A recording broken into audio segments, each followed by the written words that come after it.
The woman in the silver mask whispered to the marble pillar because there was no one else, and in the crush of bodies spinning across the ballroom floor, she had never felt more alone. Dahlia Kiernan pressed her champagne flute to her lips without drinking. The bubbles had gone flat 10 minutes ago, but holding the glass gave her hand something to do besides hang uselessly at her sides. Around her, couples swirled in elaborate masks and gowns that probably cost more than her monthly rent. The charity gala had sounded magical when her co-worker Simone begged her to come, promising an evening of elegance and possibility. Simone had disappeared into the arms of a tall man in a raven mask within 15 minutes of arrival, leaving Dahlia to navigate the glittering chaos alone. "I have no one to dance with," Dahlia murmured, the words barely audible over the string quartet. She wasn't sure why she said it aloud. Maybe saying it made the loneliness less pathetic somehow, turned it into a simple observation rather than a weight pressing against her chest. "Then allow me to remedy that." The voice came from above and behind, low and certain. Dahlia startled, nearly dropping her glass. She turned to find a man descending the curved staircase from the private gallery, and the sight of him stole whatever reply she might have formed. He was tall and moved with the unhurried grace of someone who had never doubted his place in any room. His hair fell in pale platinum waves to his shoulders, catching the chandelier light like moonlight on snow. The black mask he wore did nothing to hide the sharp elegance of his features or the unsettling paleness of his skin. He wore evening clothes that looked genuinely vintage rather than costume, all black except for the silver threads embroidered along the lapels in patterns too intricate to follow. When he reached the ballroom floor, he crossed directly to her. His eyes met hers, and Dahlia's breath caught.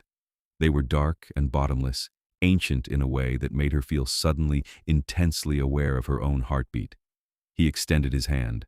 No introduction, no pleasantries, just that single gesture, palm up, offered with absolute confidence that she would accept. Dahlia glanced around as if someone might appear to explain what was happening. When no explanation came, she set down her champagne glass on a passing server's tray and placed her hand in his. His fingers closed around hers, cool and firm. He led her onto the dance floor as the quartet began a waltz, and then his other hand settled at her waist, and they were moving. Dahlia had taken exactly 6 ballroom dance lessons before her budget ran out, but it didn't matter. He led with such clarity that her feet simply followed, as if he were telling her body exactly where to go with each subtle shift of his frame. She had never felt so perfectly guided through anything in her life. "I'm Dahlia," she said, because the silence felt too vast and she had always filled silences with words. "Dahlia Kiernan. I work in event planning, which is sort of funny because I never actually attend events like this. My friend had an extra ticket, and I almost didn't come because I couldn't afford a gown. But then I found this one at a consignment shop, and I thought, why not, take a chance. Except then she abandoned me for some guy, and I've been standing against that pillar for probably 20 minutes feeling like an idiot, so thank you for asking me to dance. I'm talking too much, aren't I? I do that when I'm nervous." His lips curved slightly, not quite a smile, but close. Oberion Salvatoris. The name settled over the ballroom like a temperature drop. Dahlia felt rather than saw the other dancers giving them a wider berth, couples steering away from their path. She looked up at Oberion's face, trying to read some explanation there, but his expression remained calm and unreadable. "That's a beautiful name," she said, because it was true and because she needed to say something. "Is it Italian? Or maybe Romanian? It sounds old." "It is." "Are you from around here? I mean, obviously you're from somewhere originally if the name is Romanian or whatever, but do you live here now? Or are you visiting? I'm sorry, I'm being nosy. My mom always said I asked too many questions." "I live here." He turned her smoothly through a series of rotations that made her dress flare out like flower petals. In a manner of speaking. Mysterious answer. Dahlia grinned despite her nerves. "Let me guess. You live in a penthouse apartment that's so fancy it doesn't count as regular living. Or maybe you're always traveling for business so you're never actually home. Something dramatic like that." Something like that. The waltz ended, and another began immediately. Oberion didn't release her. His hand remained at her waist as if the question of whether they would continue dancing had already been settled. Dahlia found she had no desire to argue. "You don't talk much, do you?" she observed. "No." "That's okay. I talk enough for both of us, honestly. My roommate says I could narrate my own life 24/7 and never run out of commentary." She paused, then added more quietly, "It's nice, though. Dancing with you. I felt pretty invisible before you showed up." Something shifted in his expression, too subtle to name. His hand tightened fractionally at her waist, and when he spoke, his voice held a new weight. "You are not invisible." The intensity in those 4 words made Dahlia's cheeks warm. She looked away, watching the other masked dancers blur past, and tried to remember how to breathe normally. They danced through 3 more waltzes before Oberion finally let her off the floor. Instead of releasing her, he guided her toward a quieter alcove where tall windows overlooked the city lights below. The opera house had been built at the turn of the century and converted into an event space a decade ago, but it still carried its history in the gilded architecture and soaring ceilings. "Would you like champagne?" Oberion asked. "Or something else?" "Water would be great, actually." Dahlia fanned herself with one hand. "I'm more out of shape than I thought." He inclined his head and moved toward the bar with that same unhurried grace. Dahlia watched him go, noting how the crowd parted for him without seeming to acknowledge his presence at all. It was as if people sensed him on some subconscious level and adjusted their paths accordingly. When he returned with her water and nothing for himself, Dahlia took a long drink and then asked, "Aren't you having anything?" "I already ate." "Practical." She smiled at him. "So, are you here for the charity aspect, or do you just like fancy parties?" "The cause is pediatric heart research, which seems really important, but also I'll admit I mostly came because the invitation promised an open bar and dramatic architecture." "I support the cause." "That's good of you. Do you donate to a lot of charities, or is this one special somehow?" "Several. This one is convenient." Dahlia laughed. "Convenient. That's definitely not the usual answer. Most people pretend they're deeply personally invested in every cause they support." "I am not most people." "No," Dahlia agreed, studying him in the warm light from the antique sconces. "You're really not." They stood together in the alcove for another hour while the gala swirled on around them. Dahlia talked about her job, her shared apartment with 2 roommates, the stray cat that had adopted their fire escape, the novel she kept meaning to write, but never started. Oberion listened with complete attention, speaking only in brief responses that nevertheless felt weighted with genuine interest. He never left her side. When other men approached to ask for dances, he simply looked at them, and they retreated without a word. When the servers passed with trays of hors d'oeuvres, he somehow ensured she received the best selections without ever appearing to signal anyone. His presence felt like a shield, turning the overwhelming chaos of the gala into something manageable and almost intimate. "I should probably find Simone," Dahlia said eventually, though she made no move to actually leave. "Make sure she's okay and hasn't run off to elope with the Raven Mask guy." "She left an hour ago. The man took her home. She was safe." Dahlia blinked. "How do you know that?" "I noticed." "You notice people leaving?" "I notice many things." There was something strange about that answer, something that tugged at the edges of Dahlia's awareness like a thread she couldn't quite grasp. But then Oberion held out his hand again, and the quartet began another waltz, and Dahlia forgot to examine the strangeness too closely. When the gala finally ended near midnight, Oberion walked her to the coat check and waited while she retrieved the sensible winter jacket that clashed terribly with her consignment gown. He said nothing about the contrast, simply held the jacket while she slipped her arms into the sleeves. "Thank you," Dahlia said as they stepped out into the February cold, "for tonight, for dancing with me. I had almost decided never to come to one of these things again, and you made it actually wonderful. May I see you again?" The question was characteristically direct, and it sent a flutter through Dahlia's chest that had nothing to do with the cold. "Yes, I'd like that." "Tomorrow evening? That soon?" Dahlia's smile widened. "Not trying to play it cool, are you?" "No." She laughed and pulled out her phone. Okay then. Tomorrow evening. Here, let me give you my number. He produced his own phone, the model expensive and slightly outdated in a way that suggested he'd bought it years ago and seen no reason to upgrade.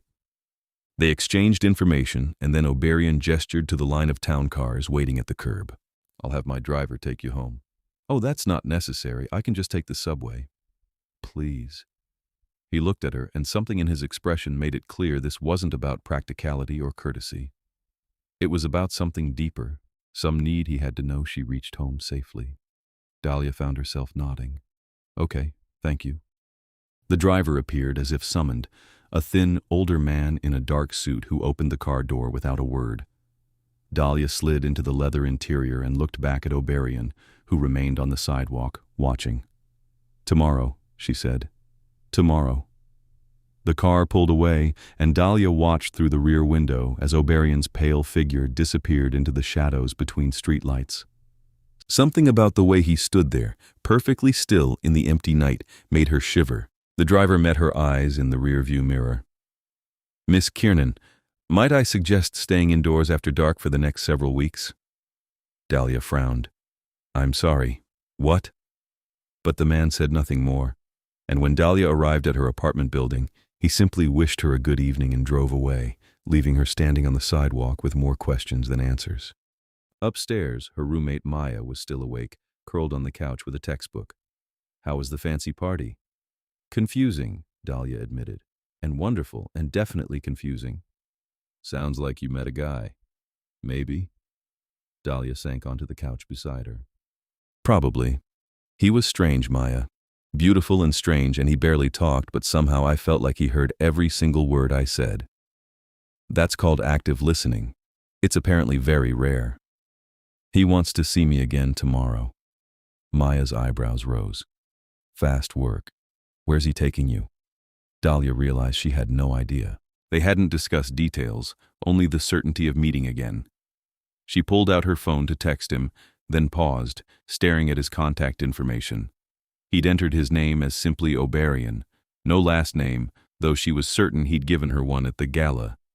She tried to remember the exact syllables and couldn't, as if the memory had gone slippery somehow. She texted anyway. Where should I meet you tomorrow? The response came within seconds. I'll send a car at sunset. Sunset seemed like an odd way to specify time, but Dahlia was too tired to overthink it. She sent back a confirmation and then dragged herself to bed, where she dreamed of dancing through empty ballrooms with a partner who cast no shadow. The next evening, Dahlia changed outfits 4 times before settling on a simple black dress that worked for anything from dinner to a movie. She had no idea what Oberion had planned, and his texts throughout the day had been characteristically sparse. Affirmative responses when she confirmed their plans, nothing more. The car arrived precisely at sunset, the same vehicle and driver from the night before. This time, Dahlia studied the man more closely as she slid into the back seat. He had a quiet, weathered look, like someone who'd seen things he chose not to discuss. Where are we going? She asked. The master's residence. Master? That was a strange word choice. Dahlia filed it away with all the other small oddities piling up around Oberion. They drove for 20 minutes, leaving the downtown core and heading into the old district where pre-war mansions crouched behind iron gates and ancient trees. The car finally stopped before a massive stone residence that looked more like a Gothic cathedral than a home. Wrought iron fencing surrounded the property, and the building itself rose 3 stories, all pointed arches and dark stone and windows like watchful eyes. Dahlia climbed out slowly, craning her neck to take it all in. He lives here? The driver had already returned to the car. It pulled away, leaving her alone at the gate. A moment later, Oberion appeared on the front steps. He wore dark trousers and a white shirt with the sleeves rolled to his elbows, somehow making casual clothes look aristocratic. His pale hair was tied back, revealing the sharp lines of his face. Dahlia. He descended the steps and opened the gate with a touch. Come in. She followed him up the stone walkway, past gardens that even in winter held a stark Gothic beauty. This place is incredible. How long have you lived here? Many years. Inside, The mansion was exactly what Dahlia expected. High ceilings, dark wood, antique furniture that belonged in museums. But it was also lived in, with books left open on side tables, and a faint scent of something pleasant she couldn't quite name in the air. Oberion led her through a series of rooms to a dining room where a table was set for one. Crystal glasses, silver cutlery, covered dishes that suggested an elaborate meal underneath. "You're not eating?" Dahlia asked, noting the single-place setting. "I ate earlier." There it was again, that same answer from the previous night. Dahlia sat down slowly, watching as Oberion took a seat across from her, content apparently to simply watch her eat. "This is a little weird," she said honestly. "Not bad weird, just weird. I apologize. I forget sometimes how things appear." A staff member emerged from what must be the kitchen, a middle-aged woman who served the first course without meeting Dahlia's eyes. The food was exquisite, each dish better than the last, but Dahlia found herself more interested in her host than the meal. "Can I ask you something?" she said between courses. "Yes. Why me?" "Last night, at the gala, there were hundreds of women there, plenty of them looking for dance partners. Why did you choose me specifically?" Oberion was quiet for a long moment, his dark eyes steady on hers. When he finally spoke, each word felt carefully selected. "You were alone. You deserved not to be." Something in Dahlia's chest tightened. That's the nicest reason anyone's ever given for anything. "It's true. Still nice." She smiled at him across the table. "You're not what I expected when I went to that gala." "What did you expect?" "Nothing, honestly. Maybe a few free drinks and some people watching. Definitely not." She gestured vaguely at him, at the mansion around them, at the entire impossible situation. "This. Are you uncomfortable?" "No, that's the weird part. I should be, right? I barely know you. I'm in your enormous Gothic mansion. You're watching me eat like it's fascinating entertainment. But I feel safe. Is that stupid?" "You are safe." He said it with such finality that it felt like a vow. "Here, with me, you are completely safe." They moved to a library after dinner, a room lined floor to ceiling with books in multiple languages. Oberion poured her wine and took nothing for himself, then settled into a leather chair while Dahlia wandered the shelves, marveling at the collection. "Have you read all of these?" "Most of them." "Most." Dahlia laughed. "There must be thousands of books in here. How long would it take to read thousands of books?" "Time is relative." Another strange answer. Dahlia pulled a volume from the shelf at random and found it was in Latin. The next was German, then French, then something with an alphabet she didn't recognize at all. "You read all these languages?" "Yes." "How many do you speak?" 12 fluently, several more enough to navigate. Dahlia turned to stare at him. 12 languages. Are you some kind of genius?" "I've had time to study." "How old are you?" The question came out before she could stop it. "I'm sorry. That's rude. You don't have to answer." "Old enough to know what matters." "Which is?" His gaze held hers across the library, dark and infinite. "This. Now. You." The words hung in the air between them, heavy with meaning Dahlia couldn't quite parse.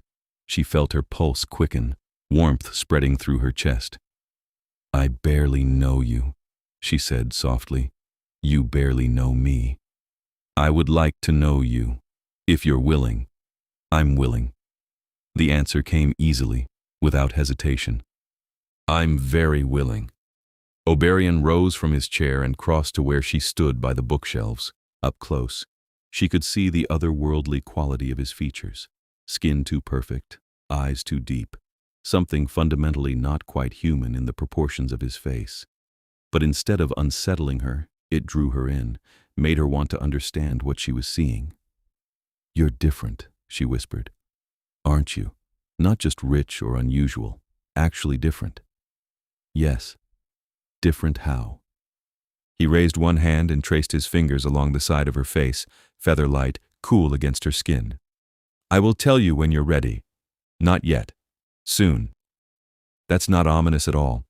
But Dahlia leaned into the touch despite her words, feeling something click into place deep in her chest. "Okay, soon." They spent the rest of the evening in the library. Dahlia curled in one of the leather chairs while Oberion sat nearby, listening as she talked about books she loved, places she wanted to travel, dreams she'd given up on, and dreams she still held close. He offered little in return, but his attention never wavered, and somehow that was enough. When the driver arrived to take her home, Oberion walked her to the car. "Tomorrow?" he asked. "Tomorrow," Dahlia agreed. "Same time?" "Yes." This pattern continued for 2 weeks. Every evening at sunset, the car arrived, and every evening Dahlia spent hours at the mansion with Oberion. They walked the winter gardens, sat in the library, talked about everything and nothing. He remained largely silent, but his presence felt like bedrock, steady and unshakable. And slowly, Dahlia learned to read the small shifts in his expression, the faint softening around his eyes when she said something that pleased him, the nearly invisible tension in his shoulders when something worried him, the way his hand would drift toward her as if pulled by gravity. She was falling in love with him. The realization came gradually, then, all at once, sitting in his library on a Tuesday evening while he read a German philosophy text, and she pretended to focus on the novel in her lap. She looked at him, at the way the lamplight turned his white hair golden, and thought, oh no, this is love. "Oberion." He looked up immediately, setting aside his book. "Yes? What are we doing? I mean, us. What is this? What would you like it to be?" "I asked you first." His lips curved, that almost smile she'd come to treasure. "I care for you, deeply, more than I have cared for anyone in a very long time." "How long?" "Centuries." The word dropped between them like a stone into still water. Dahlia stared at him, waiting for him to laugh or clarify or take it back. He did none of those things. "Centuries," she repeated. "Yes. That's not possible." And yet, Dahlia set down her novel with careful precision. Her hands were shaking. "Are you trying to tell me you're immortal?" "In a manner of speaking." "Oberion, please, just tell me straight. No cryptic answers." He regarded her for a long moment, and she saw him make some internal decision. Then he rose from his chair and held out his hand. "Come with me." She took his hand because by now it was instinct, and he led her through the mansion to a room she hadn't seen before. It was circular, with a domed ceiling painted with constellations and walls covered in portraits. They were all of the same person. Oberion, painted across different eras, wearing the clothes of a dozen different centuries. Dahlia walked slowly around the room, studying each portrait. The techniques varied, the styles evolved, but the face remained identical. Oberion in Renaissance velvet, Oberion in Victorian formal wear, Oberion in medieval armor. "These are all you," she said. It wasn't a question. Yes. "How?" "I am vampire, Dahlia. I have been for nearly 800 years. The word should have sounded ridiculous. It should have made her laugh or back away or run screaming from the mansion. Instead, it settled over her with the weight of truth, explaining everything that had felt strange and inexplicable about him. "Vampire," she repeated. "Yes." "You drink blood." "Yes." "You can't go in sunlight." "Correct." "That's why you only see me in the evenings. Why sunset, not an actual time? Why the driver warned me to stay indoors after dark?" He overstepped, but yes. Dahlia sank onto a cushioned bench in the center of the room, processing. "Are there others? Or is it just you?" "There are many. Too many, perhaps. We have our own society, our own laws, our own conflicts. And you're what, exactly? In this society?" Oberion moved to stand before her, and for the first time since they'd met, she saw something like uncertainty in his expression.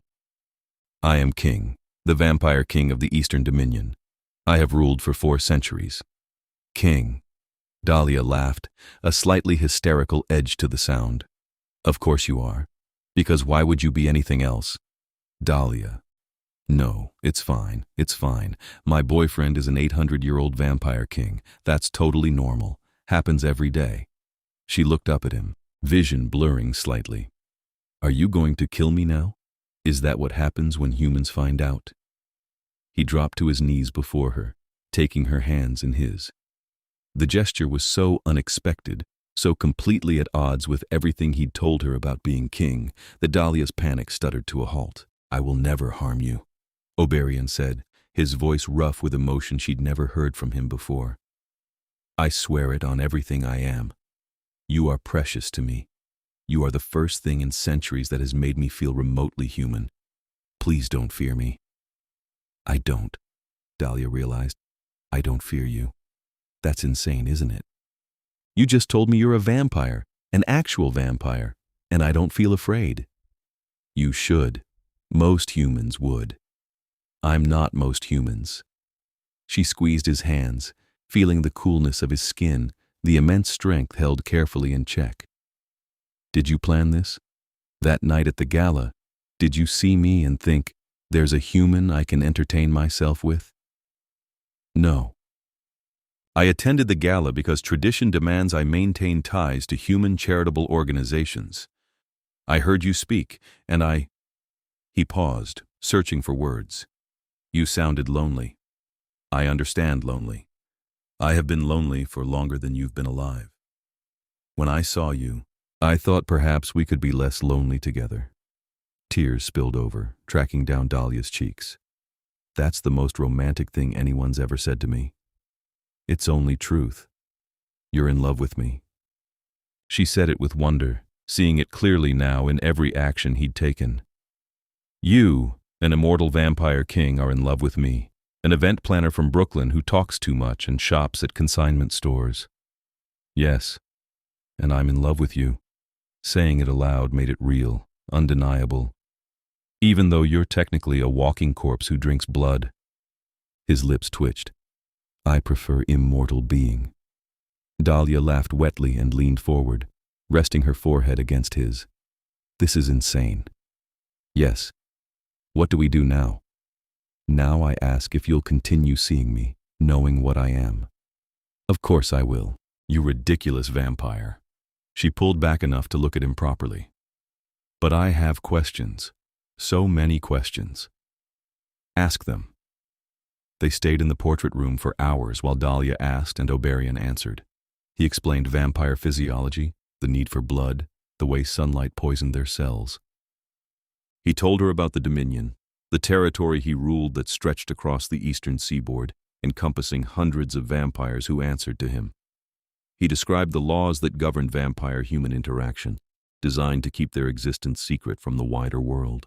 "Do you kill people?" Dahlia asked. "When you feed?" "No, we have blood banks, donors, agreements with hospitals.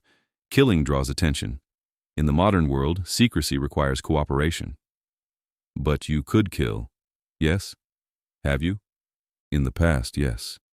In recent centuries, only when necessary for defense or justice." Dahlia absorbed this. "And the other vampires in your dominion, they follow these rules?" "Most do. Some resist. That's part of what I manage as king." "Is it dangerous? Being king?" "Sometimes. There are those who would prefer different leadership, younger vampires who think I'm too cautious, too willing to coexist with humans, older vampires who think I'm not traditional enough, that the old ways were better." Something cold settled in Dahlia's stomach. "Am I making things worse for you? By being human, by being with you?" "No." Oberion's hands tightened around hers. "You make everything better." But over the next week, Dahlia began to notice things. The way servants in the mansion watched her with concerned expressions. The driver's increasing caution about drop-off times and locations. And finally, the night she arrived at the mansion to find Oberion's study door closed, voices raised in argument behind it. She waited in the library, anxiety building.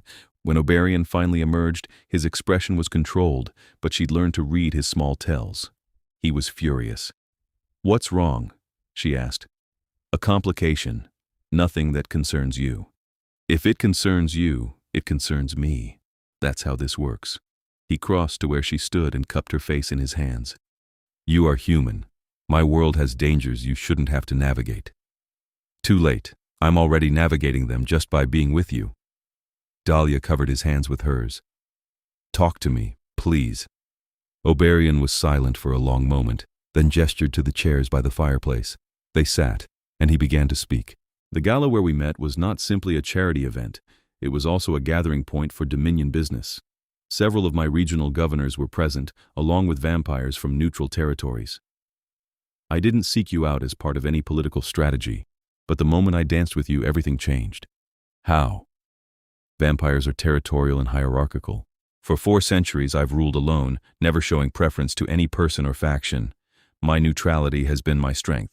But now I've shown clear favor toward you, a human, and it's created opportunity. For whom? Those who want to challenge my rule. If they can leverage you against me, make me appear weak or compromised, they can fracture my support among the other governors. Fear spiked through Dahlia. So I'm a target. You're precious, and that makes you valuable to my enemies. His jaw tightened. The conversation you overheard was me informing my inner council that any threat to you will be met with absolute retribution. Oberion, I don't want you starting a war over me. There will be no war. They will understand the consequences and choose wisely. You can't know that. I can. I've ruled for 400 years because I'm very good at ensuring people make the choices I want them to make. He leaned forward, his gaze intense. But I need you to be careful. Stay in public spaces during evening hours. Don't go anywhere alone after dark. Let me send guards. Guards. Dahlia laughed shakily. You want to assign me vampire bodyguards? Yes. That's insane. I have a job, a life. I can't just suddenly show up everywhere with mysterious men in suits following me. Then quit your job. Move here. Let me protect you properly.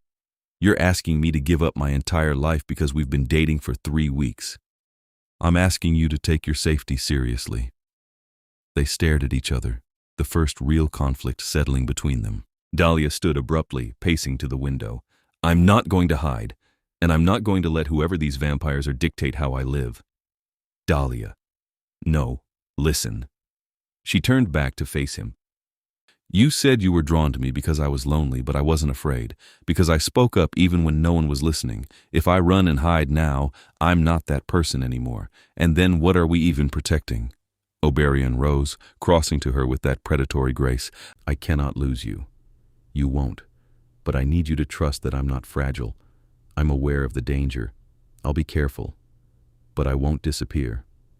He studied her face for a long moment, then inclined his head slightly. Compromise. You continue your normal life, but you accept one guard, someone who can stay close without being obvious. One guard, and they have to be discreet. Agreed. The guard turned out to be a vampire named Helena, a woman who appeared to be in her 30s with dark hair and an easy smile. She took a job at the event planning company where Dahlia worked, posing as a new colleague, and proved so competent at the actual work that Dahlia sometimes forgot the real reason for her presence. 2 weeks passed quietly. Dahlia fell into a new rhythm.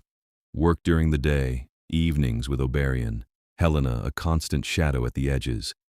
She met more of his household staff, all human, all aware of what he was, and fiercely loyal. She learned more about vampire culture, the complex web of territories and treaties that kept the peace, and the love between them deepened, growing from infatuation into something solid and unshakable. Oberion remained spare with words, but he found other ways to show what she meant to him. Books left on her pillow, volumes he thought she'd enjoy. Her favorite foods always available despite him not eating them. The way his hand would find hers in any room, anchoring them together. Then came the night of the gallery opening. It was a work event, a modern art exhibition that Dahlia's company had helped organize. Oberion accompanied her, drawing stares in his dark suit and pale elegance. Helena stayed nearby, posing as another guest. Everything seemed fine until they moved into the second gallery room, and Dahlia felt the temperature drop. 3 vampires stood near the far wall, studying a large abstract canvas. She knew they were vampires immediately. They had that same quality as Oberion, that sense of being slightly apart from reality. All 3 were pale-haired and beautiful in the unsettling way of immortal beings. Oberion's hand tightened around hers. Stay close. The lead vampire, a woman in a crimson dress, turned and smiled. Your Majesty, how unexpected to see you at such a public event. Lady Corvina. Oberion's voice held no warmth. I wasn't aware you'd entered my territory.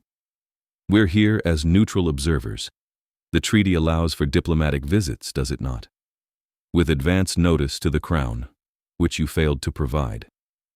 Corvina's smile sharpened. An oversight. Do forgive us. Her gaze shifted to Dahlia. And you must be the human we've heard so much about. How charming. Dahlia felt rather than saw Helena move closer, positioning herself between Dahlia and the other vampires. The air felt charged, dangerous. Her name is Dahlia Kiernan, Oberion said quietly, and she is under my protection. Of course she is. Corvina clasped her hands together. We wouldn't dream of interfering. We simply wanted to see for ourselves what manner of creature could capture the great Oberion's attention so completely. After 4 centuries of perfect isolation, suddenly you're dancing at galas and attending art openings. It's quite the transformation. My personal life doesn't concern the outer territories. Oh, but it does. When the Vampire King shows such obvious attachment to a fragile human, it raises questions. Questions about judgment, about priorities, about what you might be willing to sacrifice for her sake. One of the other vampires, a man with a cold smile, added, It suggests vulnerability where there was once only strength. The threat was implicit but clear. Dahlia felt her pulse hammering, but she forced herself to step slightly forward rather than back. I don't know who you are, but I'm standing right here. If you want to threaten someone, have the courage to do it directly. Corvina laughed, a bright, cruel sound. Oh, she has spirit. How delightful. Her attention fixed back on Oberion. Your human speaks boldly for someone who could be ended with less effort than it takes me to breathe. Does she understand how precarious her position is? She understands that harming her would be the last mistake you ever made. Oberion's voice had gone very soft, very dangerous, as would continuing this conversation. You've made your point, Corvina. You've shown you can reach into my territory, can get close to what matters to me. Clever. Now leave. We leave when we choose, Your Majesty. The treaty. The treaty requires notice and respect. You've provided neither. Leave my territory by dawn, or I'll consider your presence an act of aggression. The gallery had gone quiet, human guests sensing the tension even if they didn't understand its source. Corvina looked at Oberion for a long moment, weighing options, then inclined her head mockingly. By dawn. Of course. We'll return to the outer dominion and report to Lord Valerius that you're as committed as rumored. She and her companions swept from the gallery, leaving a wake of cold air. The moment they were gone, Helena appeared at Dahlia's elbow. We should go, she said quietly. Now. Oberion nodded, already guiding Dahlia toward the exit. They left through a side door, avoiding the main lobby, and Helena brought the car around within seconds. Only once they were safely inside and moving did Dahlia allow herself to shake. Who was that? She asked. Emissaries from the outer dominion, a territory that borders mine. Corvina serves a vampire named Valerius, an elder who's wanted my throne for 2 centuries. And Valerius sent them to do what exactly? Threaten me? To assess. To see if the rumors about you were true and whether you represented a genuine weakness they could exploit. Dahlia turned to look at him. Do I represent a weakness? To them, yes. To me, you're the opposite. Oberion met her gaze. But perception matters in vampire politics. If enough governors believe I'm compromised, they may support a challenge to my rule. Then maybe we should stop seeing each other. Publicly at least, until this Valerius situation resolves. No. Oberion, no. His hand found hers, gripping tight. I've lived 400 years making decisions based on politics and perception. I won't sacrifice you to that calculus. Whatever comes, we'll face it together. At the mansion, Oberion called his inner council to the study. Dahlia wanted to give him privacy for the meeting, but he asked her to stay. So she sat in a chair by the fireplace while 5 vampires gathered around his desk, all of them ancient and powerful, all of them watching her with varying degrees of concern. Lady Corvina's appearance tonight was a provocation, Oberion began without preamble. Valerius is testing our responses, looking for weakness. He believes my attachment to Dahlia compromises my judgment and my ability to lead. An older vampire named Marcus, who Dahlia had learned was Oberion's oldest ally, leaned back in his chair. Is he wrong? The bluntness of the question hung in the air. Oberion's expression remained calm. Explain. You've assigned Helena full time to guard a human. You attend public events you'd normally avoid. You're distracted. Marcus gestured toward Dahlia, not unkindly. She's clearly important to you, and that's a lever Valerius can use. So, your suggestion is what? That I send her away? My suggestion is that you acknowledge the vulnerability and plan accordingly. Valerius won't move openly. That's not his style. He'll push proxies, create situations where you have to choose between her safety and your duties as king. Another council member, a sharp-eyed woman named Isolde, added, he may also approach the other regional governors, suggest that your leadership has become unreliable.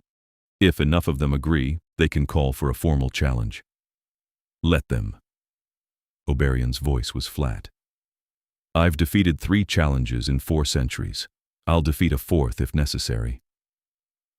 Challenges are bloody, Marcus said, and they destabilize the entire dominion.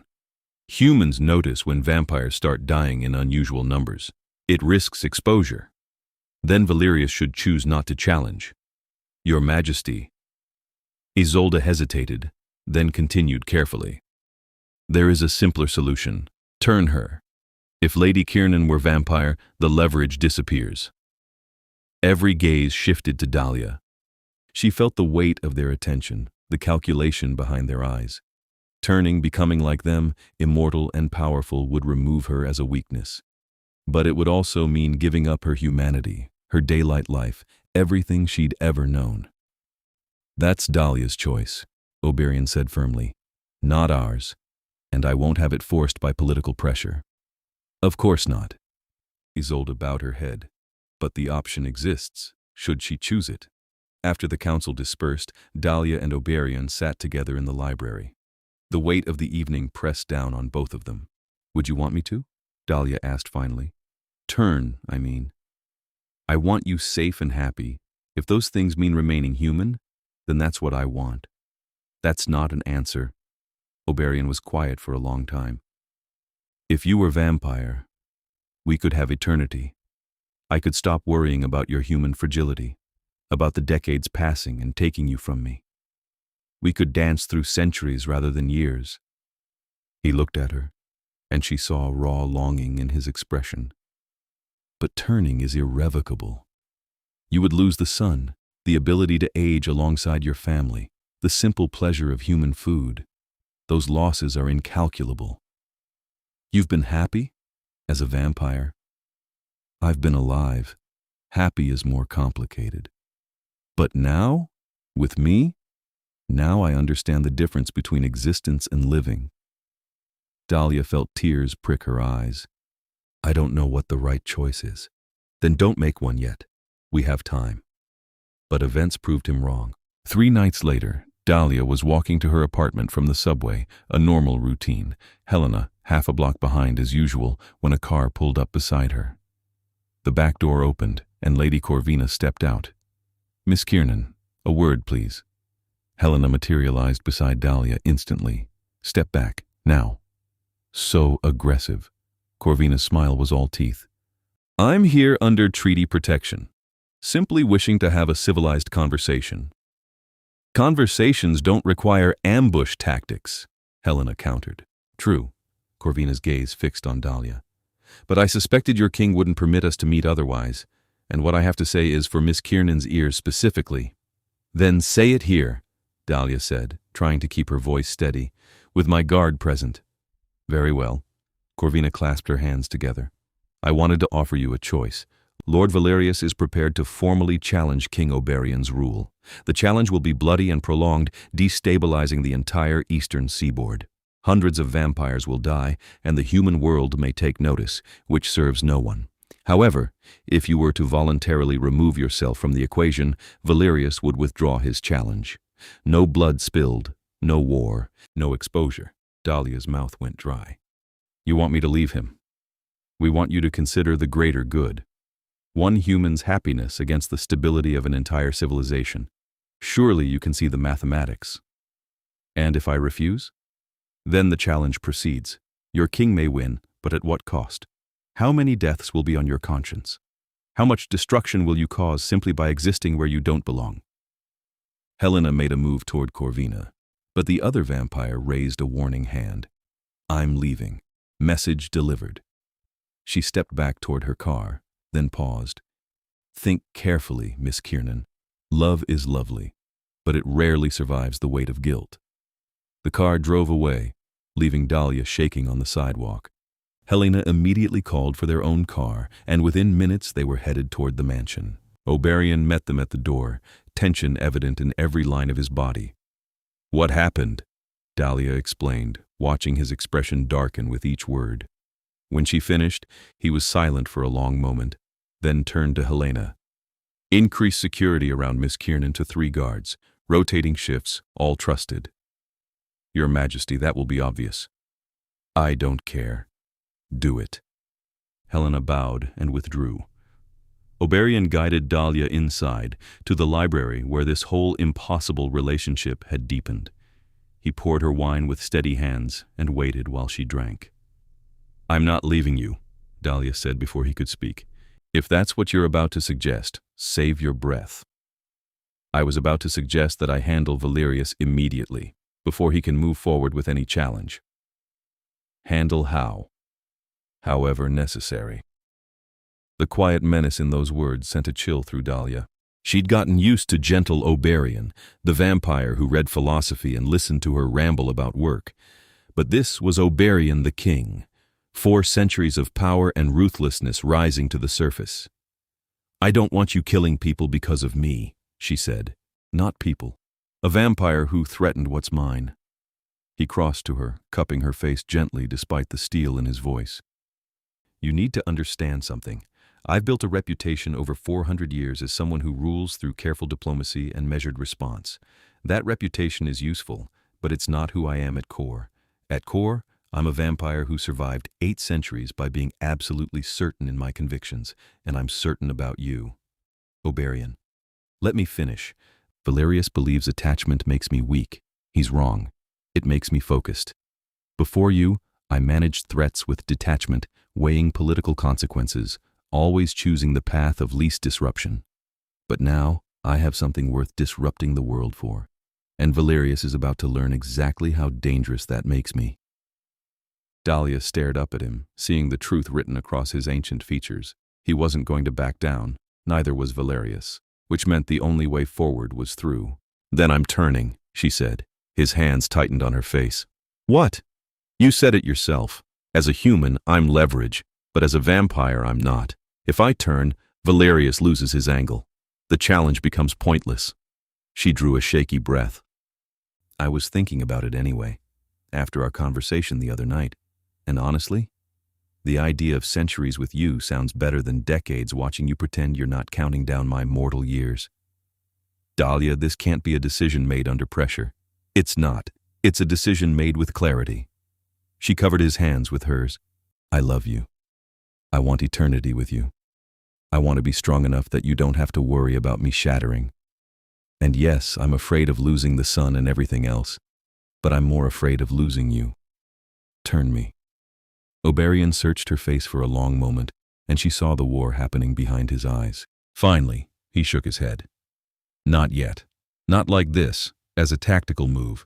If you choose turning, it should be because you genuinely want that life, not because Valerius forced your hand. So what then? A slow smile curved his lips, and it was the most dangerous expression Dahlia had ever seen on him. Now I show Valerius why I've kept my throne for 4 centuries. Over the next 3 weeks, Oberion moved with precision that left Dahlia breathless. He called in debts from across the Dominion, had quiet conversations with regional governors, systematically dismantled every alliance Valerius had built. It wasn't loud or violent. It was subtle and absolutely ruthless.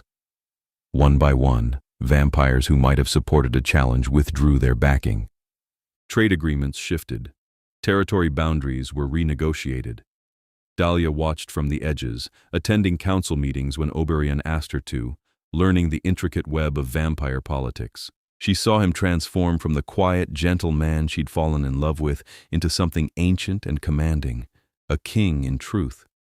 But even in meetings where he made decisions that affected thousands of lives, his hand would find hers under the table, a silent reminder that he remained hers. Helena explained it to her one evening while they waited for Oberion to finish a particularly difficult negotiation.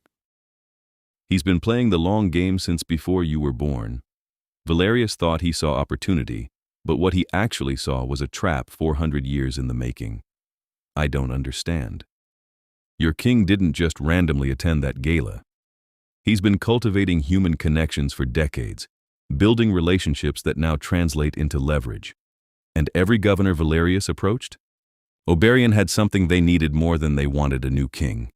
Territory disputes he'd mediated, blood supply agreements he'd negotiated, protection from exposure he'd provided.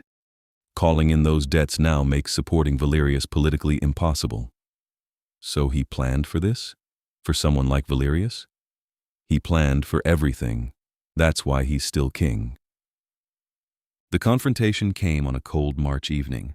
Valerius himself entered the Dominion with a formal escort, requesting audience with King Oberion. It was granted, and Dahlia found herself in the mansion's formal receiving hall, standing beside Oberion's throne, while ancient vampires filled the space. Valerius was tall and severe, his pale hair braided with silver threads, his eyes like chips of ice. He moved with the arrogance of someone truly old, someone who remembered empires that no longer existed. King Oberion. He inclined his head, the gesture barely respectful. I've come to withdraw my challenge. The hall went silent. Oberion, seated on a throne that looked carved from a single piece of black stone, regarded his rival without expression. On what grounds? On the grounds that I've reassessed the political landscape and decided the timing is not optimal. Valerius's jaw tightened. You've been thorough in reminding our colleagues why your rule has been stable. I'm glad you recognize that stability has value. I also recognize that your attachment to the human remains a vulnerability, one you apparently plan to address through turning. Every gaze shifted to Dahlia. She lifted her chin, refusing to look away. My plans regarding Dahlia are none of your concern, Oberion said flatly. What should concern you is whether you'll leave my territory peacefully or whether I'll need to enforce your departure. Tension crackled through the hall. Valerius held Oberion's stare for a long moment, then smiled coldly. Peacefully, for now. But vulnerability remains vulnerability, Your Majesty, whether you acknowledge it or not. The moment you show true weakness, I'll be there. Then I suggest you live a very long time, because you'll be waiting eternally. Valerius departed with his escort, and the hall slowly emptied. Finally, only Oberion and Dahlia remained in the cavernous space. He rose from the throne and crossed to her, taking her hands. It's over, he said quietly. For now. Will he try again? Eventually, but not soon. I've made the cost too high. He raised her hands to his lips. You were magnificent, standing there, refusing to be intimidated. I was terrified. Courage isn't absence of fear. It's presence of will despite fear. He drew her closer. You asked me weeks ago what we're doing, building a life together. If you still want that, I do. I want all of it, including turning. You're certain? Completely. I've been certain since that first dance, I think. I just needed time to admit it to myself. Oberion was quiet for a moment, then smiled, a real smile that transformed his face. Then I have a proposition. There's a formal ball in 2 weeks, celebrating the spring equinox. Attend with me as my acknowledged consort. Dance with me one more time as a human. And afterward, if you still choose it, I'll turn you. That's very dramatic. I'm a vampire king. Drama is expected.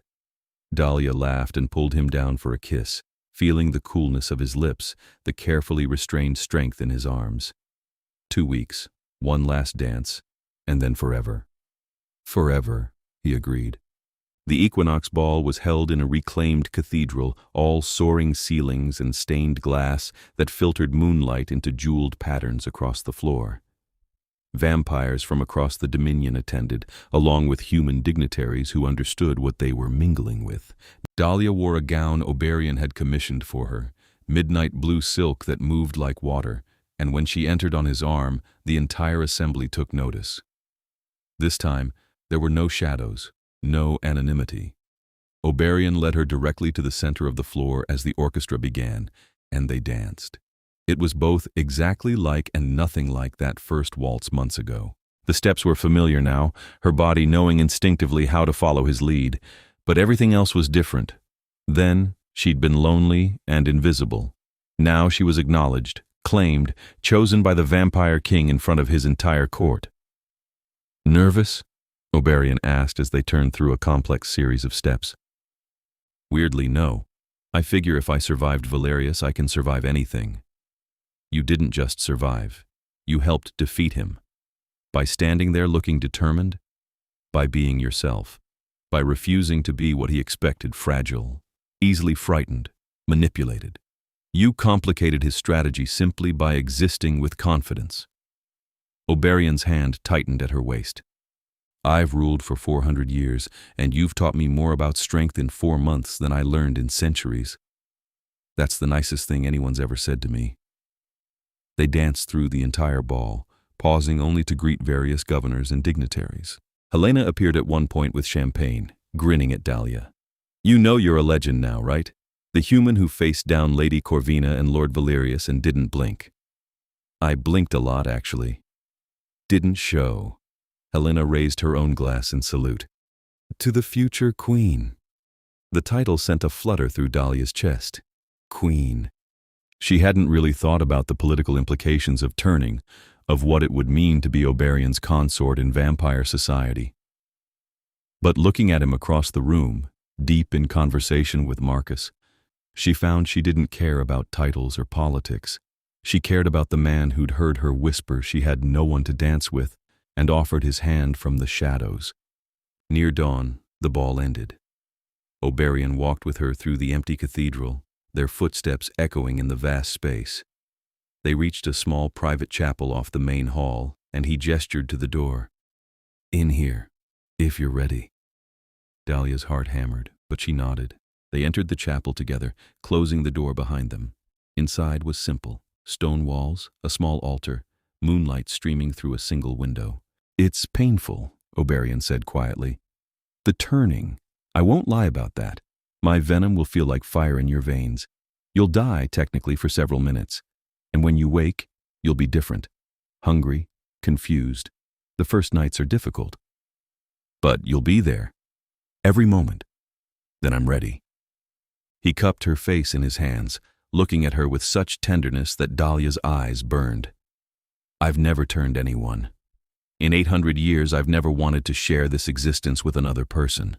You're my first choice. My only choice. I'm honored, truly. Don't be.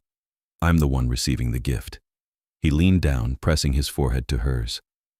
"I love you, Dahlia Kiernan.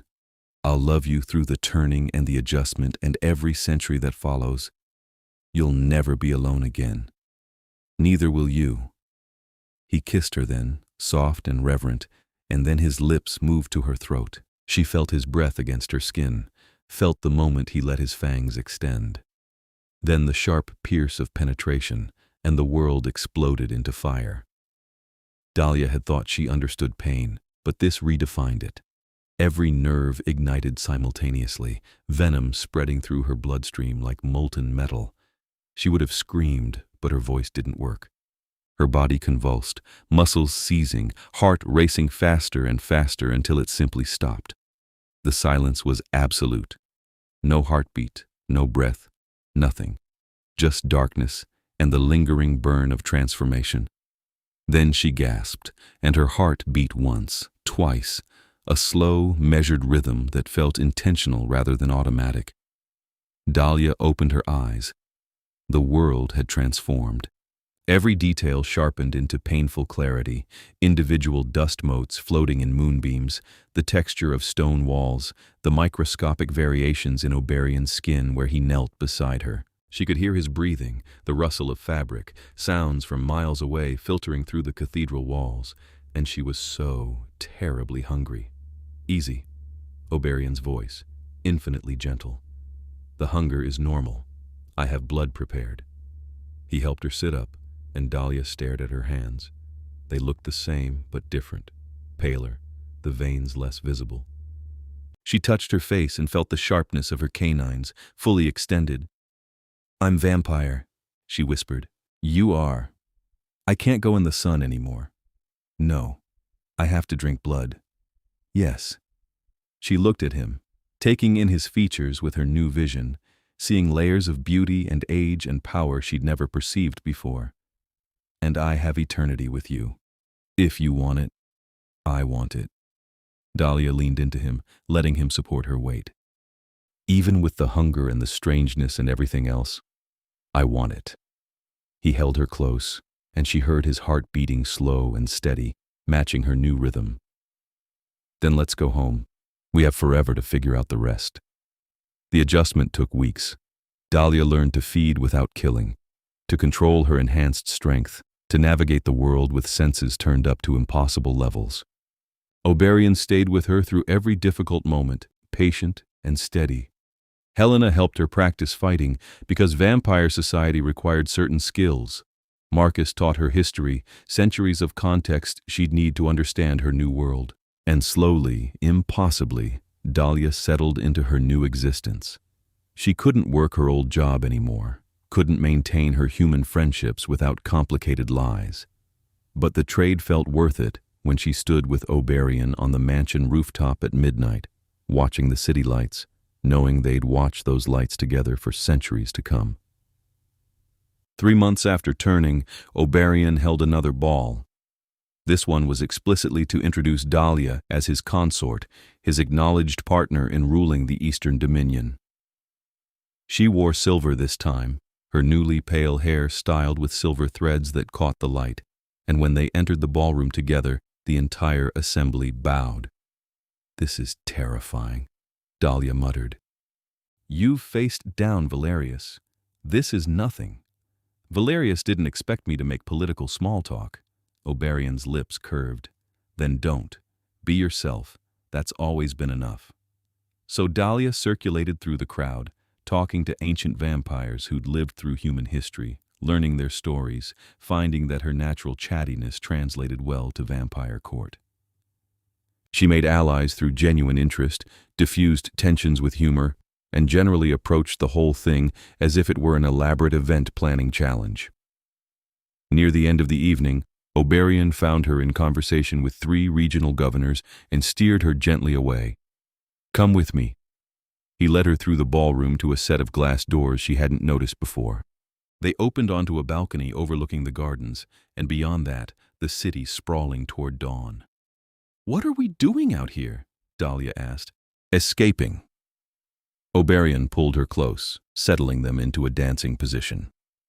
"The musicians can still hear if I ask nicely. One more dance, just us." As if summoned, music drifted through the doors, a slow waltz. They began to move, turning together on the empty balcony, while the sky slowly lightened toward a dawn they could no longer watch. "You know what I'm thinking?" Dahlia said. "Tell me." "I'm thinking about that night at the opera house, when I whispered I had no one to dance with. I felt so invisible and alone. You were never invisible. Not to me.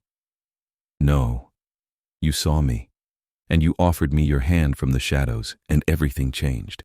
She leaned her head against his chest, listening to his heart.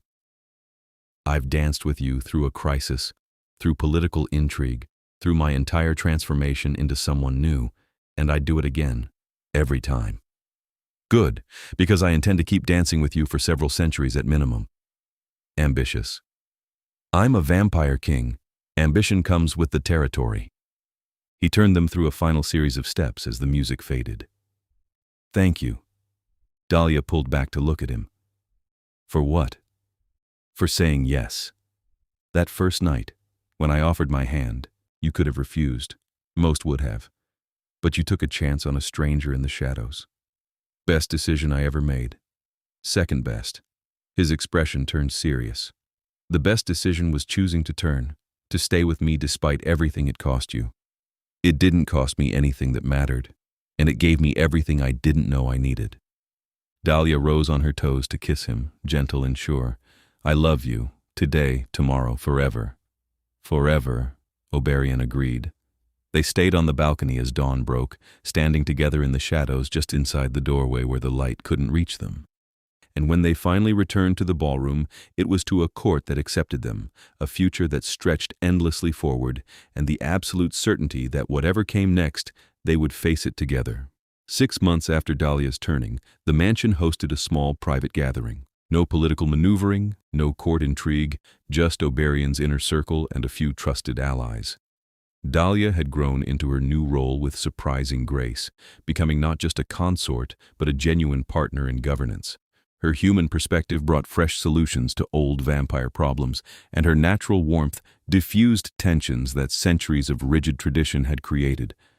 But tonight wasn't about politics. It was about celebration. You're fidgeting, Helena observed, appearing at Dahlia's elbow with champagne. I'm not fidgeting. You've adjusted that necklace 4 times in the last minute. Dahlia stilled her hands. Fine. I'm nervous. Why? Everyone here loves you, even Marcus, and he doesn't like anyone. It's not about them. Dahlia glanced across the room to where Oberion stood, talking with several governors. I'm proposing something tonight. Something big. Oh? Helena's eyebrows rose. What kind of something? Before Dahlia could answer, Oberion excused himself from his conversation and crossed to her. His hand found hers automatically, the gesture so natural now that neither of them thought about it. Are you ready? He asked quietly. Are you? I've been ready for months. They moved to the center of the room, and the conversations gradually quieted. Oberion didn't raise his voice, he never needed to, but his presence commanded attention. Thank you all for coming, he said. Tonight marks 6 months since Dahlia's turning, and 6 months since she became my acknowledged consort. In that time, she's proven herself invaluable to this court and to me personally, which is why I've asked her to marry me. The announcement rippled through the room. Marriage wasn't technically necessary. In vampire culture, bonds were recognized through actions and time rather than ceremonies, but it carried symbolic weight, especially when the vampire king was involved. And I said yes, Dahlia added, stepping forward, but with a condition. Several vampires exchanged glances.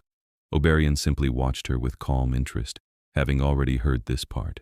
I want the ceremony to include a new tradition, Dahlia continued, one that acknowledges what brought us together. At the reception, I want an open dance floor where anyone, vampire or human, powerful or not, can participate. Because I never want to forget that I started this journey standing alone, and Oberion changed everything by offering his hand to someone who needed it. She looked at Oberion, finding his dark eyes fixed on her with such love it made her chest ache. He saw me when I was invisible. He chose me when I had nothing to offer but myself. And I want our marriage to reflect that truth, that everyone deserves to be seen, to be chosen, to find someone who'll cross any distance to dance with them. Silence held for a moment, then Marcus began to applaud. It spread through the room until everyone was clapping, and Dahlia felt tears, vampire tears, which she'd learned were rare and precious, slip down her cheeks. Oberion crossed to her, cupped her face, and kissed her gently. Have I mentioned recently that you're extraordinary? Not in the last hour. Unforgivable oversight. He smiled, and it was the full, genuine smile that still made her heart stutter. You're extraordinary, and I'm the luckiest vampire in history. The wedding took place 6 weeks later, a blend of vampire tradition and Dahlia's innovations. They exchanged vows in the cathedral where she'd been turned, speaking promises of eternity in front of hundreds of witnesses. Dahlia wore white silk that she'd helped design, and Oberion wore midnight black, and when they kissed to seal their bond, the entire assembly felt the weight of forever settling over them. The reception was exactly what Dahlia had envisioned. The ballroom filled with vampires and humans who'd earned invitations through loyalty or friendship, and the dance floor remained open to everyone. Ancient vampires danced beside newly turned ones. Human dignitaries partnered with vampire governors, and in the center of it all, Dahlia and Oberion moved through waltz after waltz, their connection obvious in every step. Near midnight, they took a break, stepping onto the same balcony where they'd danced alone months before. The sounds of the celebration drifted through the doors, but here it was quiet, just the two of them and the stars overhead. "Happy?" Oberion asked. "Impossibly happy. You?" "More than I knew how to want." He tucked a strand of pale hair behind her ear. "Do you miss it? The sun, the human life?" "Sometimes," Dahlia admitted. "I miss morning coffee and the way heat felt on my skin. I miss my mom, though I'm figuring out how to stay in her life with careful lies about moving abroad. But honestly, it's worth it.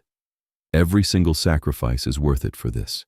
"You say that now, but centuries are long. Then we'll find ways to fill them. We'll travel, we'll dance, we'll probably have a dozen more political crises to navigate. And through all of it, we'll have each other." She laced her fingers with his. "That's the whole point, isn't it? That loneliness is only permanent if we choose it. And I'm choosing you. Forever." "Forever," Oberion echoed. He pulled her close, settling them into dancing position even though there was no music. They swayed together in the silence, moving to a rhythm only they could hear. "Oberion? Thank you for seeing me that night, for offering your hand. Thank you for taking it, for taking a chance on a stranger in the shadows." They danced on the balcony until the celebration began to wind down, until the sky started its slow shift toward dawn. And when they finally went inside, it was to a future that stretched endlessly forward, full of possibility and love, and the absolute certainty that whatever came next, they would face it together, hand in hand, dancing through the centuries with the same grace they'd found on that first impossible night.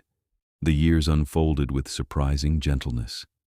Dahlia had expected eternity to feel overwhelming, but with Oberion it simply felt like life, just longer and stranger. They traveled, visiting territories across the world, meeting other vampire courts, learning histories that predated human record-keeping.